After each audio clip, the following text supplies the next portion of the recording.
Aloha, everyone. Welcome to the Dropping Into Power podcast rewind time. So, 2.5 years ago, I realized I paddled out through this impact zone of technophobia, stage fright, and impostor syndrome to launch this little experiment, the Dropping Into Power podcast. And my question really was, had other women's lives been transformed by surfing like mine had? Did they want to talk about it? And did anyone want to listen? So, yes, yes, and yes, it turns out. But it also turns out that transformation is never ending. And I looked at the calendar today after running into a friend last night and realized that more than 3 months have passed since the last podcast. Wasn't really on purpose. The reason is simple. I've been hypnotized and hypnotizing.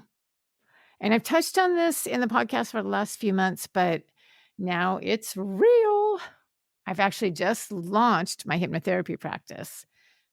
And I love this so much that the unthinkable has happened. I actually forget to surf, or I just miss the window. I get so lost in what I'm doing and learning that I end up doing a lot more mind surfing. And I've also spent a lot of time learning about how hypnosis can enhance surfing. Because it is one of my dreams to work with surfers and also travel around the world to meet all the amazing women that I've interviewed and many, many more.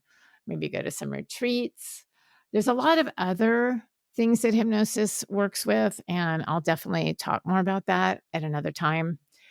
But I just wanted to touch in and mention that this is really where the energy's been. And in fact, the next podcast is going to be a self-hypnosis training in surfing. What I'm realizing with sports performance, and this is true for athletes, surfers at every level, that there's three main categories we can work with. The first is performance and potential. So how far can we go? How good can we be? How happy can this make us? And then also in removing blocks, and we know what blocks are. And finally, in the general area of supporting our mental health. And I don't think anything brings out any apparent issues in one's mental health. And I'm not talking really clinical things. These are out of the scope of hypnotherapy, but our self-esteem, our sense of identity, our, just cascading or sometimes tumbling egos, and how we navigate situations in and out of the water, and how we bring really the anxieties and stressors of our lives into the water. We'll be looking for an escape, looking to have that perfect session, looking to just be reborn. And instead, the worst parts of ourselves and each other come out. So it's such a really beautiful and feels very, to me, very natural modality. And I'm really, really, really excited to share more of it. So, like I said, the next episode is going to be on self-hypnosis. I'm going to make sure you're going to have to not drive while you listen to that one. And then depending if people are enjoying this, I might do some live sessions if somebody wants to do that. Or we might go back to story time. But right now, this is where the focus is. And also, because as part of my training, I go through an internship. And during that internship, I need to offer a number of pro bono sessions. So if anybody would like to experience this sports hypnosis or really any other kind of hypnosis, you can do it for free. Just drop me an email or check out my website, which is the same. I've kept everything under Dropping Into Power because I feel like it works with hypnosis too. So you can go to droppingintopower.com. You can go to sheilagallion.com, or you can just email me at sheilagallion@gmail.com. Anyways, in the meantime, the stories, the women are so real, so alive. And I really want to reshare these stories. And I'm going to start with some of the most popular episodes, beginning with numero uno, the fearless, incomparable Aurélie, who trusted me to do this. I had no idea what I was doing. I had never interviewed anybody. The tech had failed. It had been, oh my gosh. And there she was. And she's just effervescent, fascinating, vulnerable, and brilliant. And she really showed me that I could do this. And her story's just incredible. So if you already love her, you'll love rehearing her. And if you never heard her, you're going to really love this story. She takes you on a surf-a-log. That would be really quite enough, and especially with the most lovely accent. So thank you so much for being a part of this journey so far. Whew, it's been so cool. And honestly, when you listen back to Aurélie's episode 2.5 years ago, you might be surprised and interested to see how far women's surfing has come, even since then, how many more of us are out there. Some say for the better, some say for the worse, but how much community has erupted around this mission, this call for women to go back to the sea. So thank you again for being part of this journey. I hope you enjoy Aurélie, and I hope that you will enjoy the self-hypnosis episode coming out soon.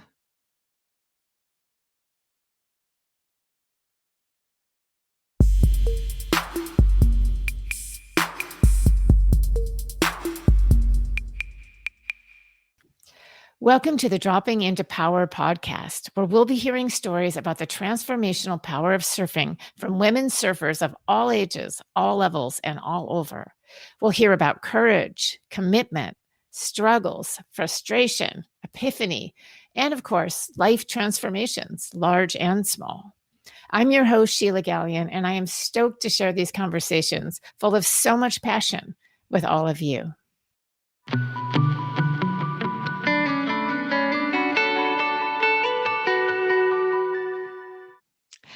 So, aloha and welcome to the Dropping Into Power podcast. I am so excited to have Aurélie Madec on with me today, a surfer who has literally surfed around the world, and her life has been completely inspired, driven, navigated through her love of surfing. And I'm really excited to hear more about her story. And just this podcast is really about how surfing has informed, transformed our lives, and in the most personal ways and bigger ways, in whatever ways it's kind of formed. I'm so interested in the transformation of surfing because for me, it completely revamped my courage. It plugged me into my inner voice. It plugged me into my voice as a writer. And more than anything, it just gave me guts, and tenacity. So, these are some of the pieces I see kind of universally with women in the surf, and women that learn as adults have a special set of challenges, and women who have somehow managed to keep surfing in their lives, also through relationships and children and jobs, is incredible commitment. So that's kind of the background. But Aurélie, I was so enchanted by your story because from the very beginning, you had this incredible passion. And I was really touched by your story. I do want you to tell a little bit about your incredible parents and grandmother, but I also really want to hear about the story of your first surfboard. And just, and I'll ask just for reference, if you don't mind disclosing how old you were when you first started surfing and how long you've been surfing. Well, I think it just started with an incredibly brave and passionate woman was my grandmother. She's long gone now, but she was a really tenacious woman who divorced at a time when no one divorced, and it was extremely hard to divorce. And she took a big risk there and had to prove it, but she was absolutely in love with the ocean. She didn't grow up next to the ocean. She moved there when she met her husband from the Alps, the mountain, but she was a big swimmer. And each summer when my parents worked for 5 weeks, I used to spend time in a little flat, and she would take me to the beach. And she was a big ocean swimmer. She would swim a few kilometers. And one day she bought me a little polystyrene board, the one that really rubbed. I don't have a leash. And I was trying to stand up on that. 10 years old was not noticing you're supposed to lie on it. A few years later, she bought me my first bodyboard, and then I was absolutely hooked. In France, we have an expression saying "Je suis tombée dedans," a bit like Asterix and Obelix, who drink a magic potion and then he falls in the potion. That delicious. So she bought my first bodyboard, and I think I started competing in bodyboarding at 13, 14. And I was just going in the ocean first only summers and spring, because in Brittany, north of France, it's not really, really warm. And we didn't have a very big surfing culture like Hawaii or Australia. And one day when I wanted to change my bodyboard, I asked my mum, could you help me buy a new bodyboard? My bodyboard's really damaged. And she said, why do you want to continue lying down when you could be standing up? She said, children will keep on crawling all their life. One day they stand up. So maybe you should reconsider and maybe try surfing. And that, at first, it was a little bit scary, but it was probably the best advice she's ever given me. Although I love bodyboarding, surfing was on a different level. And at that age, I was a teenager. I was 13, 14 in Brittany. Kelly Slater was becoming famous, and he was extremely, extremely good looking when you're a teenage girl. There was, the film Big Wednesday, and there was Point Break, and lots of surf magazine and Surfer's Journal, and I was getting pocket money. So I asked my parents if they could buy me a surfboard. My parents both had good jobs. My dad was a GP specializing in sports medicine, and my mum was a social worker, and I was an only child. However, they said to me, you get 10 francs pocket money every week, so we would like you to save for your surfboard. And they could have bought it probably on that day. They could have taken me, drive me an hour to the big city which had surf shop, and asked the advice to the surf shop owner, but instead they made me save. So I was getting 10 francs, which is in English pounds is a pound, and in euros now it'd be like euro 50. So it took 2 years to save for my surfboard. And I didn't go to cinema, or I didn't buy those sweets or magazine. And I really, became really proud of that. And when I had enough money, I bought a shortboard, but I didn't have enough money for a leash or wax. I know what wax was, but I didn't realize, I just have enough money for a board. And of course, I chose the wrong size board, because when you're a teenager, you want to be cool and you want to be proud, and you don't want to be on a long board or something so heavy for a 5 foot girl that you can't carry it, So I came home and so proud. I think I cried in the shop, and they must have felt so sorry for me when I had all my coins and my notes, and they're like, oh, we'll give her a leash, a poor girl. She saved all her life on this board. And here we go. The surfboard slept next to my bed for a few days. That's it. It's like, that's deep commitment before it even starts. I mean, what an incredible gift your parents gave you. It sounds like a little parenting advice for myself. But I have to do that with my daughter's clothes. I finally figured out she has to buy her own clothes. Otherwise she changes her mind every week and a half. But I'm curious. So that whole time that you were saving for the board, were you still bodyboarding? Yeah, I kept on bodyboarding, and I never ever sold the bodyboard and the fins. I thought, because I was quite confident in the ocean, and I was swimming at high school, and then I competing in swimming for high school. So I was quite a good swimmer, and due to that I thought, when he's 6 to 8 foot, I'll just go bodyboarding. So I kept my bodyboard probably for 10 years after starting. And by the time I saved enough money, it was probably September, October. And in winter in France, it's definitely not the ideal time to learn surfing. You can bodyboard, but you've got to learn to duck dive a bigger board. You got to stand up. And the wetsuits at the time didn't make any girl wetsuits in size 14 or women. There was no at all. Roxy didn't exist at the time. There was only Quicksilver. So I was at that time, those surf brands were not mainstream like now. And if you were wearing that, you knew someone else was a surfer, but the majority of people in France would have no idea that Quicksilver was a surf brand. So there was no women clothes. I was wearing really baggy, really masculine men clothes, and I thought I was hyper cool in that. Yes. And I really felt defined as a teenager how different I was, because there's no girls around who surfed, and people didn't even know what surfing was in the mid-90s in Brittany. All my parents' friends say, oh, it's so cool that your daughter's got, she's surfing with that that big sail and turning the sail. And my parents said, no, there's no sail. They were all confused with windsurfing. And my father was windsurfing a lot. But I had to wear bloke sweatsuits, and it was too tight at the hips, and it was really uncomfortable. And I was the only girl in the water. And also my parents did not really fancy staying to watch me. So they just dropped me in winter and then picked me up whenever, and sometimes forgot to pick me up. And, you know, they never ever thought I would drown. I don't think I could leave my boy. Now he's 7 years old, but even when he's 13, 14, in the middle of winter, leaving him in 2 meters swell on his own would be quite risk-taking. That's actually amazing. It was a different time for parenting, for sure.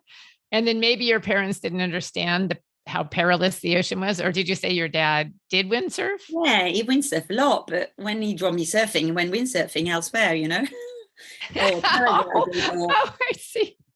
yeah, oh my yeah. gosh. My parents were both because they only had one child, and they were big travelers. They were very sporty, well, they still are, and they're still travelers. But at that time, I think, you know, they had their own priority too, and we're not the kind of people who, in Australia, a lot of my friends, they spend their weekend in cars driving their kids to different activities, or crossing Sydney for football match and things like that. But in the 90s, a lot of parents had their life, and the kids just fit in with the parents and follow what the parents were doing. Right.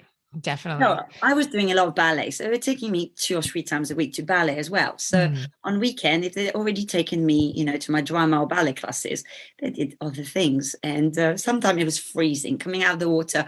I actually have a funny memory that just came. Sometimes I had to ask strangers to close my coat for me because I could not, my hands were so frozen. They had to close my coat or my jeans, or when I got a car later and I could drive, sometimes they had to open my car with a key because my hands were so shaking. I could not get in my car. I relate to that 100%. Where I started surfing in Humboldt County, there'd be times, my hands were so numb. I certainly couldn't take off my wetsuit. And I would bring a jug of warm water, which was different than what you had the opportunity. So, because I would have to thaw my hands out to try and get have somebody help me open it because I couldn't, and trying to get the booties off. That's the hardest. You can't, when your hands are so numb that you can't get your booties off. And I'm sure you didn't have booties back then. No, I didn't have booties, and there was no glove that small. I mean, I think I actually got a glove probably at 16, but from 12 to 14, I was bodyboarding with quite cold hands, and I never ever. Well, I've only been wearing a hood the last 3 years, like a head hood, because now I'm in the UK, but I think people will grow up in very warm places like Australia or South Africa. Well, it's not always warm in South Africa, and Hawaii and Indonesia and, Central America. Sometimes they don't realize it's much easier to move to surf from a cold to a warm country than moving from a very hot country and adapting to surfing in Norway or Ireland or things like that. And I think a lot of people don't realize how lucky they are. A lot of my surfing female friends in Australia, sometimes I was part of something very famous in Australia called Surfing Mums. And it's a big association in Australia where everyone who's had kids will surf. We meet on the beach with the little babies and kids, and we share our children, and we look after each other's children while the other one has a surf. Oh, that's awesome. And that is an amazing initiative that Australia had. Really? Yeah. Almost in Australia, because each little beach around had Surfing Mum, and you just took a membership, and you would not normally that's how they did it. So it was like before Facebook, even sounds like, or maybe around Facebook. I don't know when it started. I joined only 7 years ago for 3 years. Okay, so it might have. And then it's literally an organization that you can sign up with, and then you show up at a designated time, and you all just and you bring your kids, and then some ladies sometimes go for a swim or a bodyboard, or some of them just joined for the fun. Some of them go for a run. A lot of them we were surfing, and you agree how long you surf each, and you bring sun cream, and you give all the, and it's fabulous after giving birth, first to make new friends, but also to go back in the water.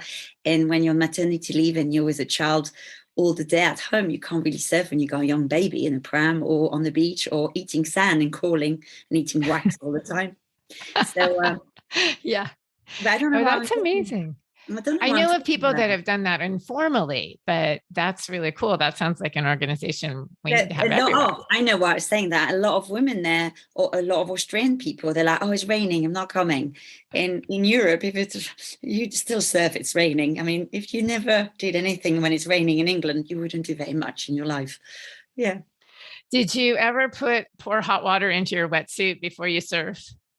No, Never did. no. However, here, since I'm back from Australia, so I moved to Australia in 2007 because they offer me. It was always my dream. So I think learning to surf and surfing. One day you can imagine yourself living in Hawaii or Australia, Yeah. and even before you even go there, there's so many books on the fauna and flora. I think on my 16th birthday, my dad bought me The Lonely Planet on Australia. And I'd already planned what national parks and where we'll go and where we'll be surfing.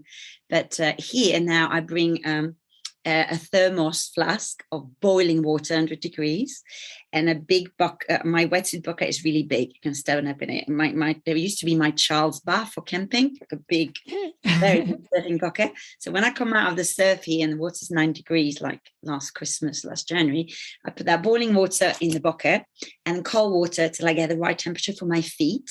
Then I jump in with my wetsuit in that bucket, and then my feet start feeling again after you remove the boots.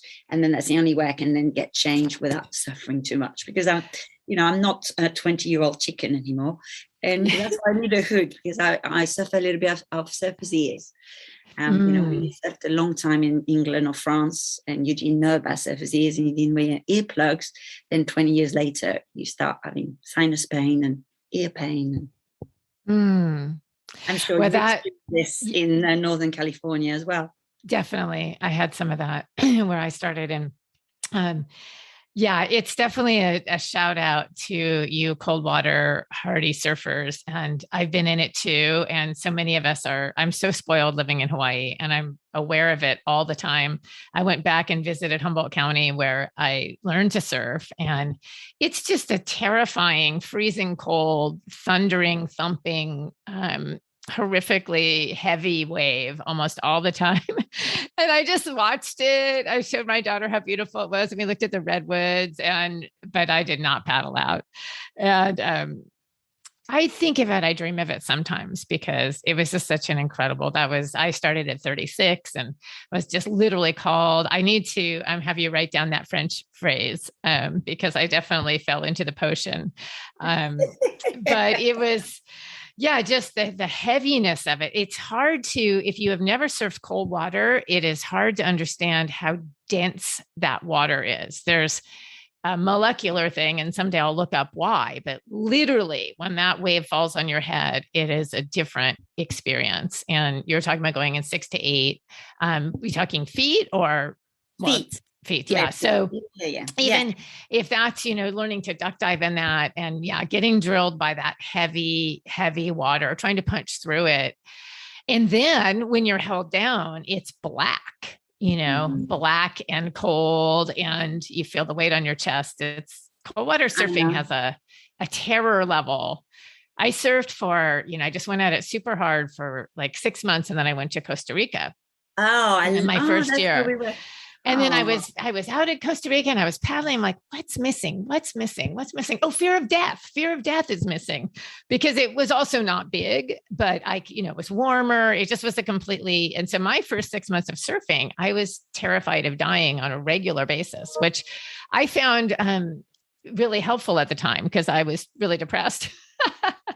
So it kind of snapped me out of it. There's something about having that critical experience. So I love the way that you've transformed your surfing and adapted. So, okay, you sent me this beautiful story, which I'm not going to reveal all of, but because we don't have time to go into all of it, just list the places you've surfed, because you have had an extraordinary surf journey. And then, you don't have to, if you forget a couple, that's okay, but you've really surfed a lot of amazing places. And I would love to know, where was your absolute favorite, if you can name one? Okay, this is very tricky. Very good question, Sheila. Really good question. Yes. Tricky. I trained to become a languages teacher, and my parents, I was extremely lucky that they took me all around the world from a very young age, backpacking all the time. Although they probably had the budget to stay in luxurious place, they always wanted to experience each country the same way as the population lives it. And usually, if we were going to poor countries, they will find it quite shocking to stay in the most luxury places when the population doesn't even have enough to survive or to live decent lives. So I served in Europe a little bit, but I was very lucky after, well, that dream of New Zealand, Australia was still there in my heart since I was a teenager. Due to that, I trained to become a teacher because I knew that I could move to one of those fabulous destinations to live and experience it. So I kind of chose my career also to suit my traveling desires and my traveling passion. And I just also really like students and I like sharing experiences. And I just thought, because my parents talked to me in English from a young age, that has opened a lot of doors for traveling for me. And I thought maybe I should share that gift of languages to other students and realize the world is a lot bigger out there. And by learning a foreign language, you can adapt and discover the rest of the world and see it in a different light. So after 3 years teaching in the UK, I was ready to move to New Zealand or Australia. And I met a really lovely surfer who also liked traveling and was local in the UK where I lived in Cornwall. And I kind of, after testing our relationship in France on the safe beaches around Osegor, we then, it went really well. So we booked flight tickets to Indonesia. And it was probably the most incredible experience of my life because it's so varied and there's so many different religions. The landscapes are stunning. And I think you could go every year of your life till you die and still not see all the islands of Indonesia. But in 2005, when I was ready to leave England to move to New Zealand, Australia, I met the father of my son. And we decided after that trip in Indonesia in summer, he didn't tell me, but he quit his job. He was working for a surf magazine at the time. And I was stuck in an island with no internet in Indonesia. And there were storms. And at the time, it was a dialing internet. Yeah. And I had no internet for 3 weeks. And I thought, well, I've not heard from him. So maybe he didn't really like crossing in Indonesia with me and surfing all these amazing waves. And maybe, I don't know. And when I arrived home, he said, I quit my job. We're going around the world. And he went on his knees and he said, will you go around the world with me surfing and discovering this beautiful planet? And that was one of the best days in my life. So we went to Costa Rica first. The first place we landed was Costa Rica, like you. And we were supposed to stay 3 months in Costa Rica, but instead we thought it was a little bit touristy and there was quite a lot of Americans and they spoke a lot of English. And being a Spanish teacher, I just wanted to get in there. So we went to El Salvador and we saw beautiful rides next to La Libertad, El Zonte, Zunzal, and all that area. And then we went to Honduras, Guatemala, Panama, Nicaragua, Costa Rica, and Panama. And we met some amazing English friends who actually set us up together. We were also going around the world. And we spent a lot of time with them in Panama, Costa Rica. We really, really like Malpais in Costa Rica. And Santa Teresa was a very hippie, chill place where people were local or expat were baking their own organic bread and making their own yogurts, and people were playing music on the beach, and the surf was amazing. Panama was amazing as well. There was so little amount of tourism and no one spoke English. So you really had that direct contact with the population. Then we went to Hawaii, North Shore, Oahu. The only problem is our budget was only £20 a day. And Oahu at that time in 2006 was quite expensive. So, it has not gotten cheaper. No. Spend what you spend in a month in Costa Rica in 2 weeks, in 10 days or a week in Oahu. So we were supposed to stay a lot longer in Hawaii, but we really could not afford it. Then we decided to save money to fly to Sydney a bit earlier in Australia and treated ourselves to a nice place in Manly rather than being in backpackers like in Oahu. Then we went to Nias. Instead of staying in Hawaii, we were going to Indonesia anyway. And instead of staying in Bali, we thought, where will we really want to go? And we had seen in magazine that wave, Nias, that beautiful, perfect barreling, right long wave with those palm trees in the background. And at that time, because there had been the tsunami in 2004. I think it was maybe November, December. Do you remember when the tsunami was? I don't. I think it was end of 2004. And we had actually, when we met, we had been going to a concert to raise money for Indonesia. And Nias, because of that, the island got really damaged, the bridges and everywhere, but the wave worked even better. And the reef raised and came out of the water more, meaning the wave was even working at 2-3 feet. And I wouldn't want to surf Nias at 6-8 feet. I think I would die. Right. It's a very, very powerful wave, and it becomes a beast when it becomes too big. But oddly enough, there's been a lot of NGOs in Nias for many years. You know what I refer to? NGOs? Is that what you say? No. Non-governmental organizations. Oh, okay. And the Red Cross and all these to help after the tsunami. But it's kind of changed atmosphere in Nias, and the locals are not as friendly as a lot of area of Indonesia. But the waves are amazing. So Nias is definitely, for any women or men listening to us one day on this podcast, Nias is quite a special place. It's just the landscape and the wave. And that's the only place I think I got really nice barrel in my life. I'm trying many years later. I'm still trying to get into a barrel like this. But we also went to the Mentawais, but not on that trip. We went to Sri Lanka. We went to New Zealand in a van, cold water, surfing Dunedin. Keikura is one of the most beautiful surf spots in New Zealand. Well, this is like a travelogue, it's which obviously you could write. I mean, what a dream that you got to do this. And there must have been, how many women did you encounter during this journey? During that journey, there was quite a few expat tourists surfing Costa Rica and Panama. And then Australia, when we were surfing in Australia, there are women everywhere in the water. Yes. And what I loved about Australia is that you'll have people who are 80 years old still surfing. Yeah. And there's a lot of let's say there's a lot of senior women in the surf in Australia. And I think that's the only country in the world where I experienced 3 years old with 70 years old all sharing waves together. Oh, that's amazing. In New Zealand, I didn't bump into many women surfers.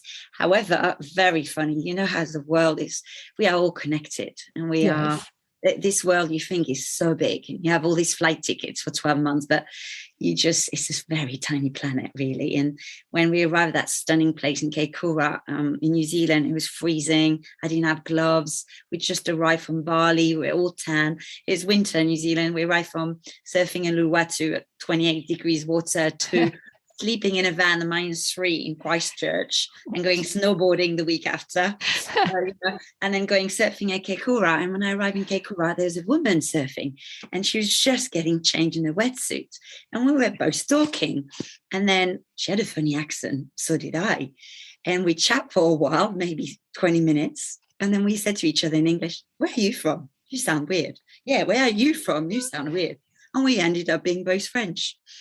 So we're speaking in English, but we're both French. And this lady, Cecile, was French from the Alps, but she was living in New Zealand and surfing a lot in New Zealand. And she has an amazing level of surfing.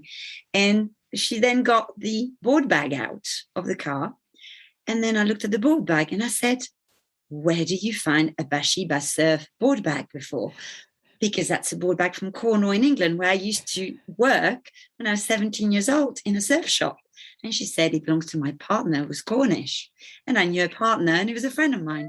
So how funny. So then we got invited, and we stayed a few days with them, surfing New Zealand sport around there. And I think now to summarize, because this was very long, sorry. It's awesome. I think my favorite country around the world in the more Western world will be New Zealand, for the landscape and the people. And also the fact that people are very close to nature. I think the environment is very important for them. I think they also, it's as if they were a bit behind in many ways compared to Europe with technology and consumption, and, having the latest iPhone or the latest car, the latest TV. And all the people we met in New Zealand, I don't know if it was just luck or they were really interested in the environment. They fished a lot. They grew their own food. They really were conscious of the environment.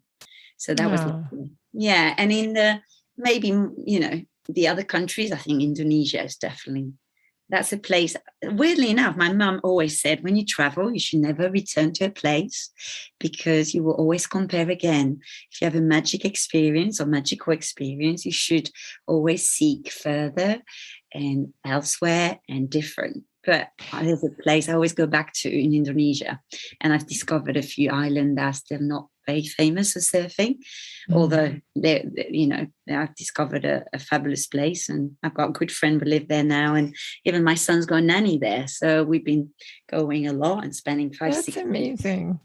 Well, maybe when you introduce the ocean into the equation, you're always going to have a different experience, so there's another magic that could happen, especially if you're going to another island. That's a whole other story. So, okay, I am curious for you. So you clearly just had that, drive from early on. I love that you shaped your life around it. Did you encounter, were there moments of discouragement for you, or you're always fired up because you were surfing around boys, men, you had to work for equipment, you were cold? What was that experience like for you? Did you ever lose your drive at all, or have moments where you thought maybe you lost your stoke, or just, what's kind of kept you connected all these years? For sure. There's been moments of massive doubts and wanting to quit surfing forever. And sometimes thinking, why am I not just playing tennis like everyone else, or just going to a yoga class indoor where it's warm and it's not dependent on the weather? Because Brittany is not just like New South Wales in Australia, where you get surf almost every single week of the year. In Brittany, you had to drive. There was no webcam. There was no internet. You had to know the tide. You had to know the swell. You had to look at all the marine charts and listen to the radio for, the force gale. And so, of course, there was so many driving session and spending a whole day looking for waves and coming home so disappointed. And when I moved to England to train to be a teacher before moving to Australia, so many sessions where wind on shore, and it's there beach breaks where it's really messy and it takes you forever to get the back. And there's been, I could not even count. I think it will be much more than on my 10 fingers, on my 2 hands. How many times I just thought, this is it, I've had enough. Putting all this gear on to be only 15 minutes in the water an hour because my feet are so frozen, even with boots. I walk on the toes and I'm not even feeling my feet and I'm falling. And sometimes it's just you feel so down. You think, hang on, I've been surfing for, sometimes it was more than 15 years or 10 years, and you have the worst surf in your life and don't catch a wave, and you think, why do I bother? You just think maybe I should just keep on swimming in a pool and just do my 2 kilometers swimming and then go home, have a hot shower, and it's done. Because surfing is one of those sports, you get the highest highs. Mm-hmm. Can you say that in English? The highest highs? The highest highs, yeah. And the lowest lows. What would turn it around for you is to get you back? Is it a good session or just that sort of consistency? Or I think I've snowboarded as well. And 10 years ago, I learned kite surfing, but I had a kite surfing accident, an injury, which stopped me surfing for years and actually doing any sports. I was really unwell, I had a real serious back issues, which really, really put me down and maybe a little bit depressed. Due to that, it's made me, after that, I rehabilitated myself, but it's been a long journey. It's been 10 years of training and doing physio and osteopathy and acupuncture and massage and Pilates and not surfing for years. And it's actually when I was pregnant that someone really helped me in my back and I was able to surf for the first time in 3 years. Wow. But to go back to what you said, there's so many sessions where you just think, I've had enough. That was mainly in winter and mainly in cold water. In Australia, I've had a few sessions that I thought, that wasn't great. But never in Australia did I ever wanted to quit surfing. But sometimes, when the conditions are not that great, and nowadays, as you said earlier, when we get older and we have kids or a job, we're not 18 and 16 anymore with all free time in your hands. So the session are sometimes, you're you haven't got as much time to dedicate. And if you have a really bad session, you feel even worse because you haven't got just enough time to give it in. And however, I think I'm a very strong cookie. And there's something I have, I believe I'm quite resilient. And I just kept on going. Even though I thought, oh, I've had enough. A few weeks later, I just look at the swell or the can and just go again and again. And then, so, you will go another nice session and you're like, oh no, I'm not quitting. You'll have another nice surf and you'll be like, and also sometimes you're in the water and you don't have many waves, or there's too many people in the water, or you're not paddling well, or your waves are not good. But each time I'm in the water, even in winter, I just feel so grounded.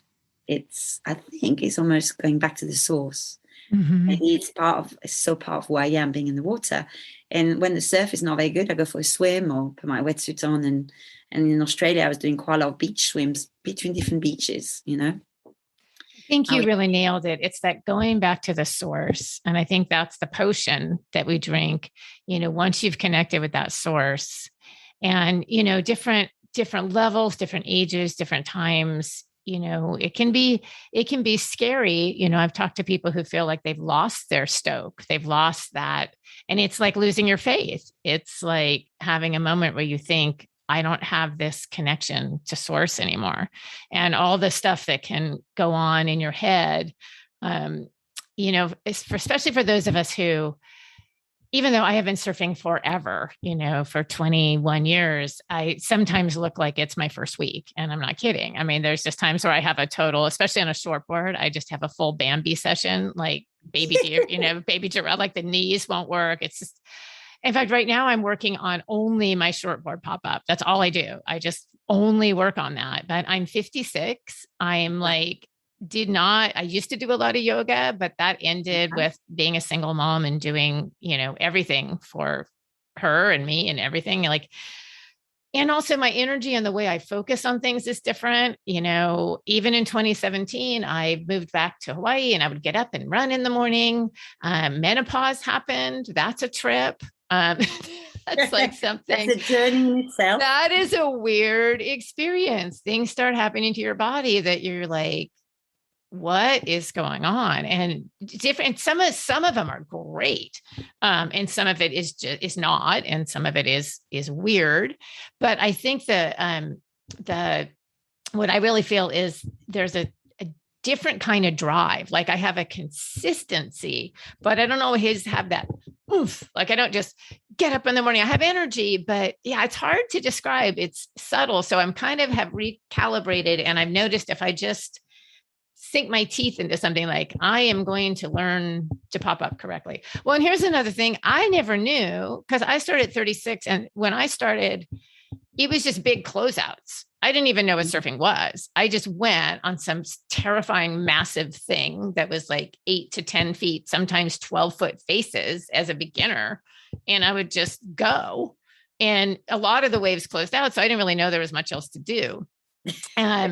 Except survive, right? But I was fearless. I would just go on these things and get worked and held down. And, then I ended up having my daughter within a couple of years, and that changed how much I could surf. So, long story short, I never worked on a lot of technique. I never cared what I looked like. I just wanted to be able to catch waves. I only care because of the pecking order. I only care that I can catch waves. Like that's the only reason I cared about being better. But being in Hawaii with this incredible level of surfing, like it does wake up that competitive piece, not so much to show. And then people take pictures and you're like, oh God, I really didn't want to see that. I'll ask you a question. Yeah. I want to ask you a question about it. But suddenly I realized, and this is partly I learned from Vanessa's Women Who Surf group, like I didn't know, it never occurred to me to try to watch videos and learn how to surf. Like never thought about doing that. So now I'm like, oh my God, I found this great video about popping up. And who would think I would need to study popping up after all this time? But I mostly surf an 8-foot board. So the short board thing, although I've dabbled with it over time, I certainly never mastered it. And suddenly I'm having this huge breakthrough because I'm discovering this piece. And that is one thing about surfing that I want to ask you about too, that you never learn how to do it.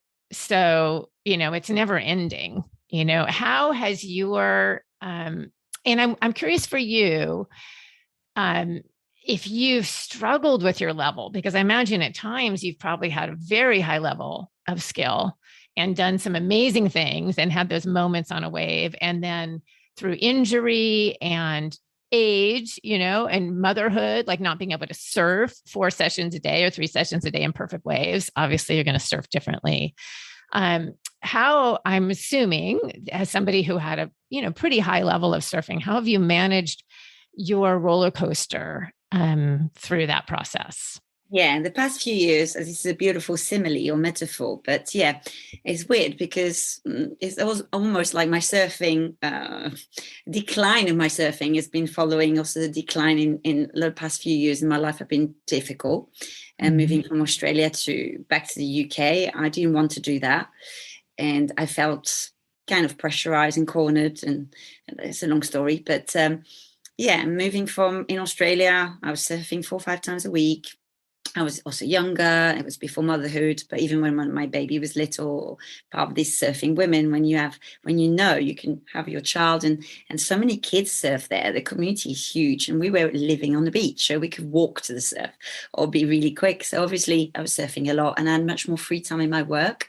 Teaching in Australia is a lot less stressful than in here. In England, there's a lot more hours, and we have a lot less time in the week to prepare our lessons. So the timetable is a lot busier, and there's a lot more marking and a lot more expectations. So it's different. But as you said, when you're 20s and 30s and you have so much more free time, and you are, I remember when we went to the Mentai Wise for a surf from Australia, I had 6-9 months to train just to be able to surf on that trip the best possibly, because I knew it's quite big and I wanted to make the most of it. We didn't go in July because it's too big in July. Went in April, but nevertheless, I was able to swim in the pool or in the sea 2-3 times a week, and I was really fit at the time. But as you said, it's so hard when you have a full-time job, and I'm also a recently separated mum. So there's time when you have your child just on your own, and I'm very lucky. He likes the ocean. He's a good swimmer, and he's now surfing a little bit. But after injury, it's quite hard because you've been already down because you've been in pain, and then you first didn't know how to manage your pain, but little by little you've got to learn to listen to your body, and that sometimes means not being in the water. And for me, I couldn't kite surf for 10 years, and I've just very recently had 2 positive experiences with kite surfing, which I said to myself last year, okay, this summer, last August, months ago, I thought, if I kite surf and I get pain again in my back, and it keeps me out of the water for surfing or anything else or yoga for months, then I'm selling my gear. And weirdly enough, last August, 3-4 weeks ago, I kite surfed twice in 1 week, and I had no pain. I had a little bit of pain, but only an hour pain, half an hour, and the ice helped it. But indeed, you're scared. I think when you've had a chronic injury, your brain goes in a protection mode, and you are aware that, okay, right, today's 4 foot, I've surfed an hour and a half. I think I'll have to stop there because otherwise my body is going to hurt for a few days. So I think pain is also in the brain, and it takes a very long time to mentally accept it and almost not enjoy it, but almost accept it, a bit like in yin yoga, or listen to your body and not criticizing it, and not be victimizing yourself from your own pain. I don't think I'm making sense. No, you're making a lot of sense. It's like a humility. And it's funny because it's a humility that you have to bring to the ocean at some point. And it's like you're turning that humility onto yourself, and to, and into grace in that way, and it's weird with surfing because you constantly have to push yourself. But I know for me, I had to learn, especially learning in such dangerous places, and being so much older, I was really fit in with yoga. I was, really strong and flexible, but I was very stupid. And I, put myself in, I have one story. I cannot believe what I did. It was so unbelievable that I lived. Like I really put myself in a terrifying position. And I was taught humility by the ocean. And I had to really learn to find my inner voice, what was pushing and what was pushing beyond. So it kind of sounds like that's a place you found in this. You may not have had to do it so much because you grew up surfing, you had so much strength and so much adventure, but now kind of coming into that place of like really having to listen to your body in a new way and listen to accepting limitations with humility. And I think anyone was at a chronic injury or illnesses or anything, and they realize they cannot do what they love, or if they do, they can still do it, but they have to take it easy. They can't be as extreme. And I'm sure when you first started surfing, same as me, when I first arrived in Indonesia, even though I could surf beach break quite well, it's another matter surfing on coral reef. And that's why I want to ask you about you moved to Hawaii, because when you surf in Northern California and how cold water is always, I just find big size in cold water is much more intimidating than big size in tropical, clear, see-through water. And our body really gets impacted, and suddenly it's more scary. I find I'm not as at ease as much in big surf in winter when it's really cold and it's dark compared to warm, tropical, even a bit bigger.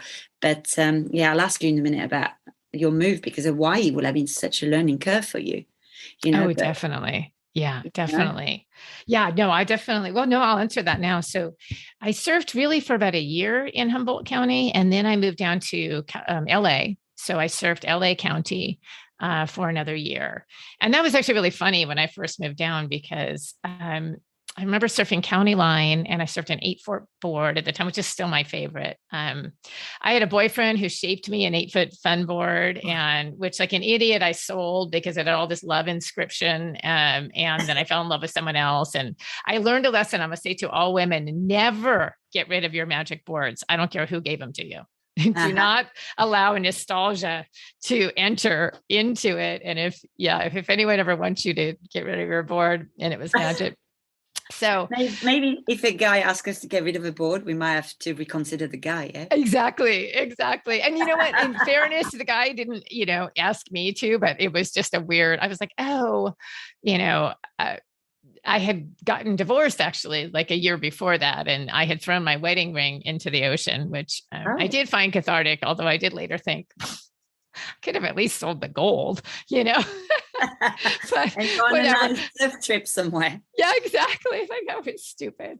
But anyways, I could be impulsive. So I remember surfing at County Line, and I don't know, it was maybe 6 or 7 foot faces, but it was nothing to me. I mean, not nothing, but it was not very scary. The sets were maybe 6 or 7 feet, and the rest of the time it was like 4 feet, whatever. So that was just not scary to me. And it's not like I was doing anything amazing. I looked like an incredible surfer. I mean, a lot of times I would just go straight or fall off, but I would go.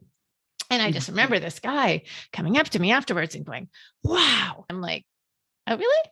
But since then, I think I've been much more humbled. But yes, moving to reef. So the other thing is I had a wetsuit and I got injured all the time. I got whacked with my board cut. I got concussions. I got my head sliced open. I was just, a mess. And when you learn as an adult, it's a nightmare in a lot of ways, especially in heavy surf. It's just one thing after another because you're such a klutz, you're like, you have no idea. And even though I kind of understood the ocean, the very first thing I did was walked out in whitewater. So where I learned it was beach break, like just long rolling columns of whitewater. So just mostly you just learned in foam for a long time because you couldn't even get out past the whitewater. It was, not every day, but a lot of times it was just too much. So I went, walking out, pushing my board out with a foam, and it comes a huge foam ball and slams my board right into my face, almost knocks my teeth out. Like, that was just one of many things. The learning curve is steep. So, and you're just not quite as resilient as you are, oh gosh. So the wetsuit had a lot of protection is what I was going to say. So when I first moved to the reef wave, and Hawaii Island, the big island, is not known for surf the way that, it tends to be smaller. It's very reefy and rocky, and every place is kind of scary, like especially when the tide gets lower. So, and the other thing is the wave just you have to take off where it feels like the wave is falling on your head, which is really scary. It's just very different. You don't have the shoulder. So very different kind of surfing altogether. And, the reef cuts, I mean, I have given blood and frequently give blood to the reef as you get it drilled and your board gets crunched and, just even sometimes paddling out. Like I just crashed my fins coming in the other day because I was too lazy to paddle out another way and hit a rock coming in. Lose fins all the time. But of course, so I mean, there's an intensity that happens with a reef wave that's very different than, a sandbar wave. Sandbar waves can be super scary and fast and all of that, but there's something about the reef. Well, another thing that was funny is when I first moved here and my boyfriend at the time, who was Hawaiian, he would say he would be telling me to look for marks below to landmarks and look for rocks, but I was used to black water. Like I wasn't used to being able to see anything. So I just kept forgetting to do that. Like I couldn't really find that, that, and then I would accidentally choose a fish, I'm like, oh, that yellow thing. Oh, that was a tang. It moved. There's so much in your story. And oh my gosh, I could keep asking you questions. I think that I do want to ask you, if you could name, is there, it doesn't have to do with just one, but is there a core that you've brought from your surfing into your life that, you could name something that surfing's brought you, either transformation or just a superpower in your life that you draw from surfing? This is a really good question, I believe. I think I found surfing as a lifestyle and as a sport has an incredible connection to the mind and anxiety, and also now there's been research done where people have been surfing with some captors and magnet on their head, and they've been also showing that surfing really help people who have post-traumatic disorders, trauma and anxiety, and the research the past few years have shown that people with real big stress and people who've had really difficult lives really benefit from being in the surf. And in England, there's something very, very big developed called the Wave Project, which is a charity which helps children up to 18, 20 who have either disabilities or have had trauma or have very severe or any anxiety, can go surfing, and they get referred by a doctor or school teachers, and then that charity in the UK try to get money for each of these children. And because of the lockdown and the COVID, we have a lot more children who have experienced poverty, or there's a lot more domestic and home abuse around Europe, I think, or the UK. And the Wave Project takes all these children on weekends surfing, and we give them wetsuits and tops, and there's a surf teacher with us, and then we push them. So we all get one child, and then we push them on boards, or we help them surf. But what you're saying is so incredible, because of all the sports I've done, there's never been one that has kind of played with my brain in such a way that you can feel so proud, and so having that you want to sing for a week after your best session. And my best session was last Wednesday, so 3 days ago. I had my best session in the UK in 4 years, and every element just it was my birthday this week as well, and I turned a big age of an important age. I turned 40. And I don't know, on Wednesday was my day off. So I taught Pilates in the morning, and I knew the surf was going to be good, but I had a huge list of things to do for my day-to-day job, which is secondary school teaching and A-level. And I had a huge list of things to do. Then I had a wonderful call from Australia for my birthday. And then my mum called me, and then my best friend in France. And I was sitting at the sun outside. Then I thought, right, I need to get on with what I need to do. But then I unfortunately put the webcam on. And so the surf was 5 foot and clean, no wind and blue sky. And I thought, hang on, winter is about to come here. You only get one chance in life. You just don't know what's going to happen tomorrow. So I jump in my car, just look at my watch, and I thought, I have just enough time before I pick up my son at childcare to per session in there.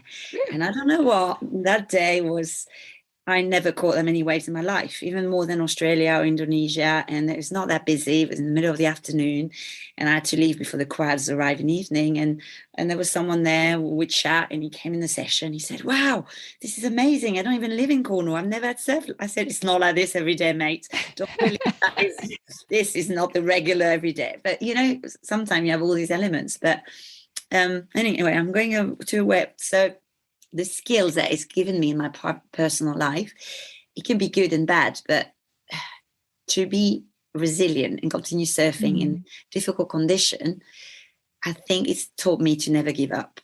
And sometimes it's a bad thing because I'm very stubborn, and there's positive, obviously, of everything, but there's also negative of being very stubborn. And I remember a few times when I have a challenge in my personal life, or there's something not going the way you want, or you're trying something that doesn't quite work, or you're trying to do something completely new. Sometimes I just think, hang on, remember when you were about to turn around in big surf or any surf and you can't get at the back, and you've tried 45 minutes to get at the back and you still can't get there, and you get really annoyed. You're so exhausted. You've dug dive 40 times. You're frustrated. You're out of breath. You're cold. And you just say, one more go. I'm going to try one more time. Come on, I can do this. I've been surfing a long time. I'm a strong paddler. Come on, I need to dug dive more and a bit faster. Please, please, please. I want to get at the back and catch some clean waves. And I think that power not to let go and just continue and try one more time, I think I've kept that in my normal life. Oh my gosh. And it's a good thing, but sometimes my son will say, "Oh no, she never gives up." And she's asked me to do something and I don't do it, she's going to be on my back and ask me again and again and again. And at the same time, in teaching, I don't give up on people. So if some kids will say to you, "Oh, I'm dumb," or "My parents say I can't do this," or "I believe I can't do that," and I've read a lot on growth mindset, and I will just try to teach them that everything's possible as long as first they believe, they're positive, and they try. I mean, it's not just closing your eyes and dreaming to all become a world champion in any sport that's going to happen. But, if you already enjoy something, but you have to believe and you have to be willing to try. Aurélie, that is the perfect place to end this. It's just such a great button on everything. Thank you so much. It's an incredible message. And I love that you see the different sides of it, because it's true that never giving up can also end us dragged into terrifying territory. But overall, it has the most profound rewards of all time. So I've even stepped on your beautiful closing. I'm just going to say thank you so much for being on this podcast, because it was so much fun. I'm so delighted that you posted this message and that you've been wishing to create something for the community of women in surfing and sports and empowerment, which is not just for women, for anybody who wish to talk and listen about the ocean and surfing and the power of passion. But that's it, the power of passion. Power of passion. Yeah. But I just think you have a wonderful idea, and I think it's going to be. I'm delighted and so happy that you invited me to come to your podcast. I feel very lucky to be part of this. Oh, thank you so much. It was wonderful.